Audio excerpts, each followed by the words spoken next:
Pink Floyd weren't just any rock band, they were legends. By 2013, they had sold over 250 million records worldwide, crafting iconic albums like The Dark Side of the Moon and The Wall. Yet behind their cosmic music and mind-bending live shows, the band's story is a human drama. One vanished from public life. One waged war in court. Against his bandmates, one quietly returned before an untimely death. Another kept the beat going in new ways, and one led the final chapter of Pink Floyd's journey. Number 5. Syd Barrett was Pink Floyd's original frontman and creative spark. A true musical visionary who named the band and wrote their early hits. In the late 1960s, Syd's imaginative songwriting and experimental guitar sounds define Pink Floyd's psychedelic era, but as quickly as his star rose, it fell just as fast. Syd began behaving erratically, often standing on stage in a daze or refusing to play. The cause? Many believe heavy LSD use worsened underlying mental health issues. His bandmates watched in dismay as Syd slipped away into his own world. In January 1968, the others made a painful decision. They left for a show without him, effectively ousting Syd from the band. The friend they once knew was now a shadow of himself, and Pink Floyd had no choice but to move on with a new guitarist, David Gilmour, taking Syd's place. After leaving Pink Floyd, Syd Barrett all but disappeared from the public eye. He tried a brief solo career, even releasing 2 solo albums in 1970, but his heart wasn't in it for long. By the early 1970s, Syd had drifted back to his hometown of Cambridge and withdrawn into an ordinary, quiet life. He painted artworks, tended the garden, and lived in his mother's modest house, far away from rock stardom. Fans and reporters would occasionally spot him on the street, a bald, heavier man, hardly recognizable as the flamboyant 60s icon. But Syd shunned any attention. In fact, he became something of a reclusive legend, the genius who went mad but didn't die young. Instead, living out decades in anonymity, Pink Floyd never forgot him, though. They famously wrote the song "Shine on You Crazy Diamond" as a tribute, longing for their lost friend. In a nearly unbelievable moment in 1975, Syd actually showed up, unannounced, at a Pink Floyd recording session while they were mixing that very song about him. Overweight with a shave in head and eyebrows, he was so changed that none of his old bandmates recognized him at first. Syd listened quietly to the music, meant for him, and simply said, "It sounds a bit old." It was the last time any of them ever saw him. A final eerie cameo in the band's story. For the next 30 years, Syd lived peacefully in Cambridge, largely forgotten by the wider world. In the mid-2000s, as Pink Floyd's reunion rumors swirled, some wondered if Syd might ever reappear. But his time on the stage was long over. On July 7, 2006, Roger "Syd" Barrett died from pancreatic cancer at age 60. No Pink Floyd members attended his quiet funeral, but they all mourned the passing of the man who had been there, guiding light in the early days. Number 4. Roger Waters was the driving force behind Pink Floyd through the 1970s, the mastermind of concept albums that defined an era. His intensely personal songwriting on Dark Side of the Moon, Wish You Were Here, and especially The Wall, turned Pink Floyd's music into profound storytelling. But with success came ego and conflict. By the early 1980s, Roger's relationship with the others, particularly guitarist David Gilmour, had soured. After the stressful recording of The Wall and its follow-up, The Final Cut, Roger was convinced Pink Floyd had run its course. In 1985, he quit the band, declaring Pink Floyd a spent force creatively without him. At the time, he likely assumed that would be the end of Pink Floyd. Little did he know, his departure would spark one of rock's messiest breakups. Waters didn't leave quietly. He took his ex-bandmates to court, attempting to prevent them from using the Pink Floyd name without him. Roger truly felt Pink Floyd was his artistic vehicle, and that the others continuing as Pink Floyd would be a fraud.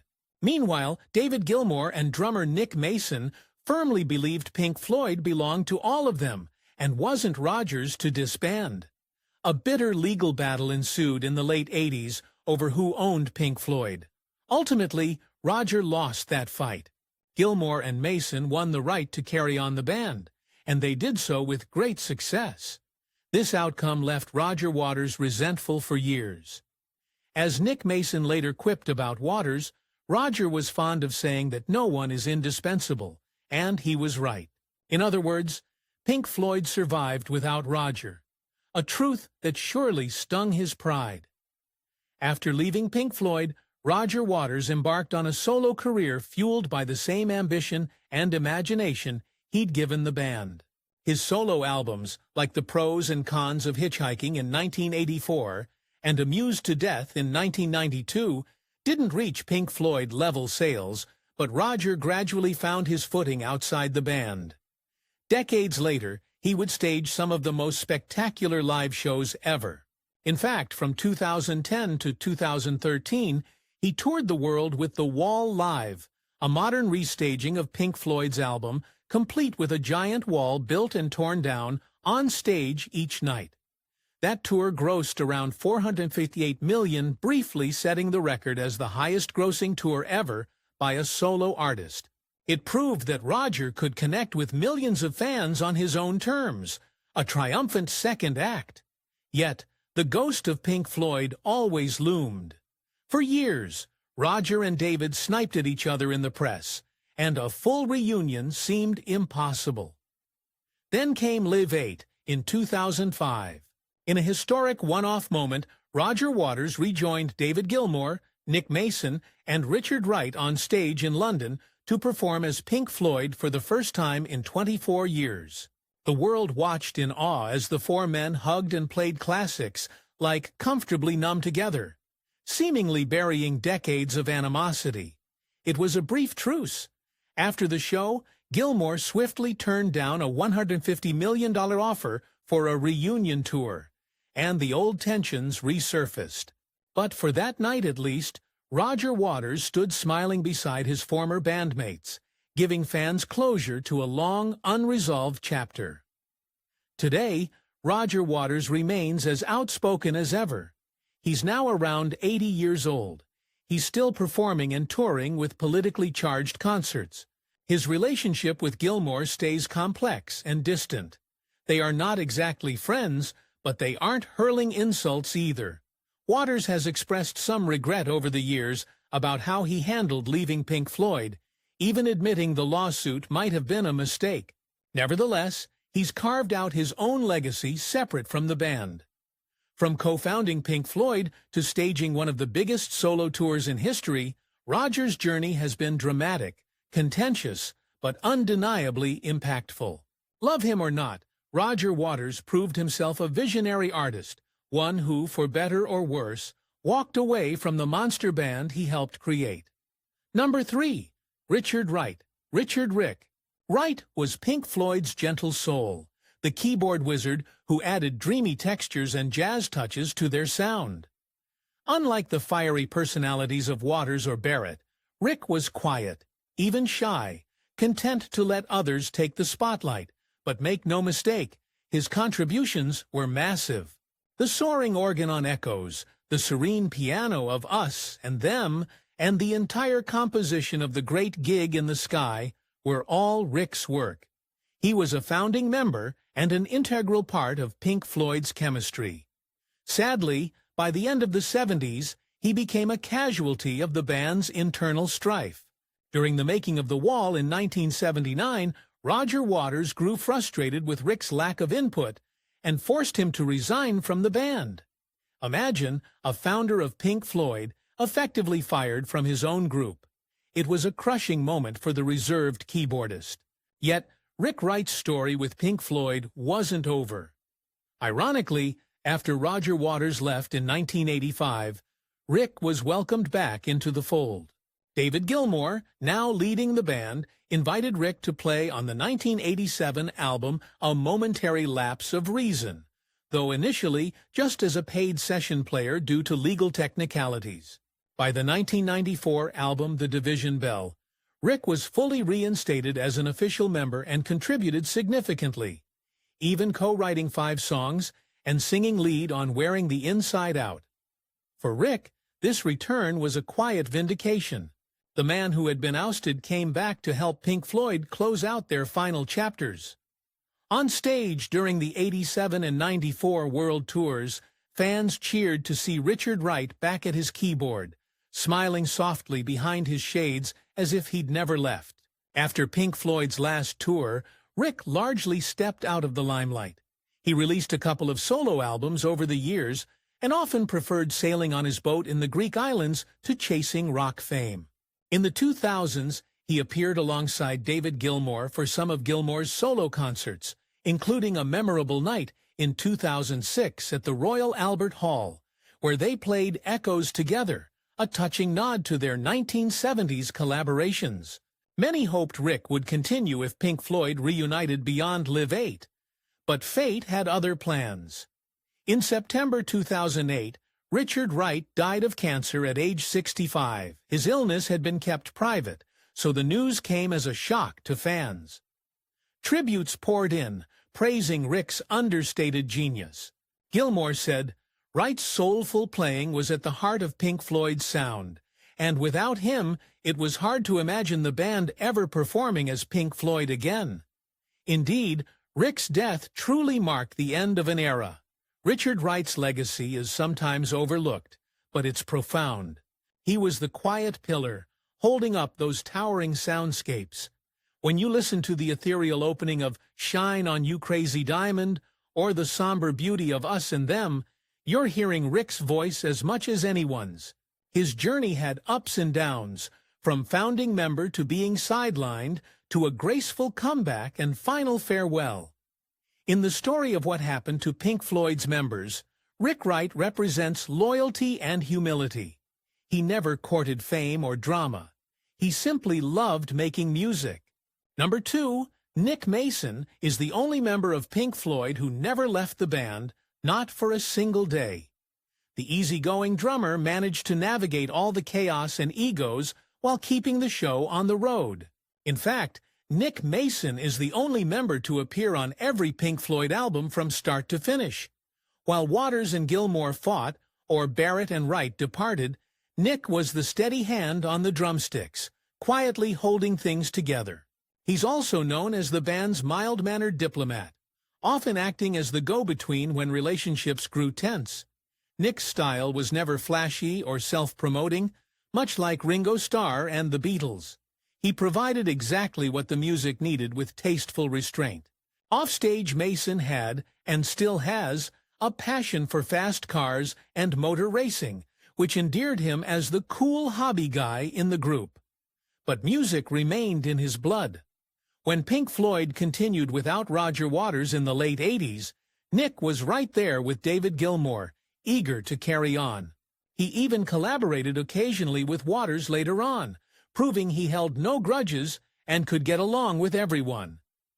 After the Division Bell tour in 1994, Pink Floyd became inactive, and Nick Mason seemed content to step back from the rock star life.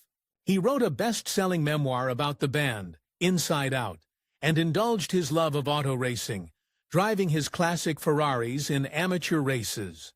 For a while, it looked like Mason might quietly retire, but you can't keep a drummer away from his kit forever.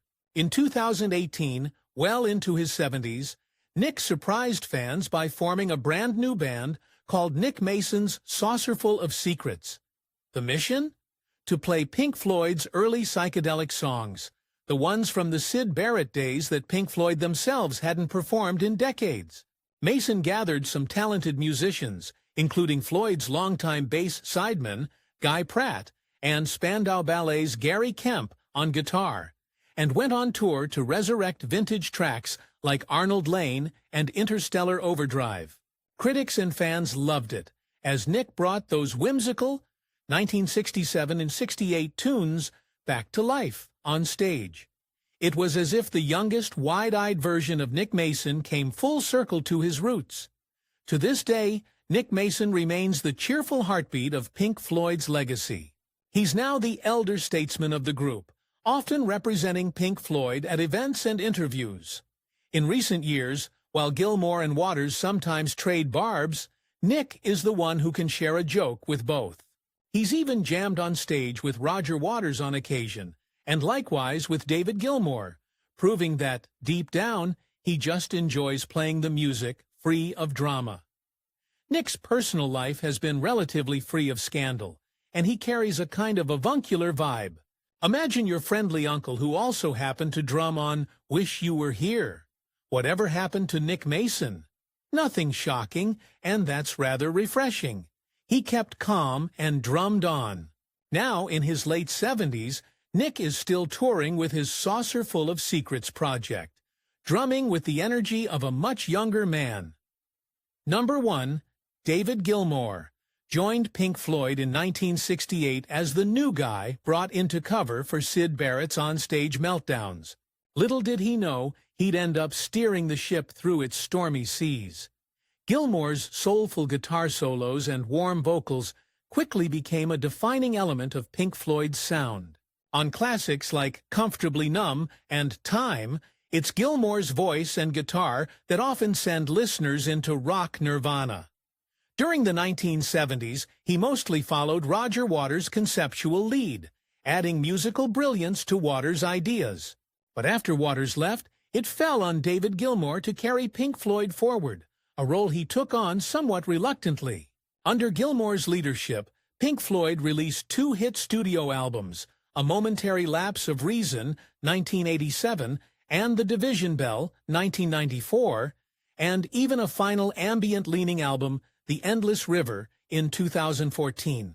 These records proved that the Floyd magic could continue, differently but successfully, without Roger. Massive tours in 87 to 89 and 94 saw Gilmour fronting the band in stadiums worldwide, his guitar solos wailing under endless laser lights. The band's post-Waters era earned both commercial success and a place in rock history on its own terms, thanks largely to David's gentle but steady guidance. Yet, David Gilmour was never the stereotypical egocentric rock star. Soft-spoken and introspective, he often expressed that the drama of Pink Floyd's internecine battles wore him out. After the Division Bell tour, Gilmour essentially put Pink Floyd on ice. Other than the one-off Live 8 reunion in 2005, which he helped make happen, surprisingly, by agreeing to play with Roger for charity, Gilmour was content to let Pink Floyd rest and focus on his solo life.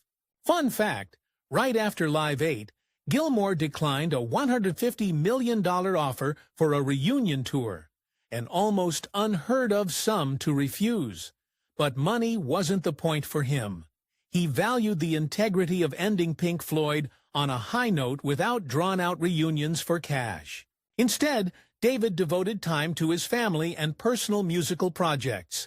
He released critically acclaimed solo albums like On an Island 2006 and Rattle That Lock 2015, and played select shows, often in beautiful historic venues. In 2016, he even performed at Pompey's ancient amphitheater, 45 years after Pink Floyd filmed a concert there with no audience. It was a symbolic closing of a circle for him.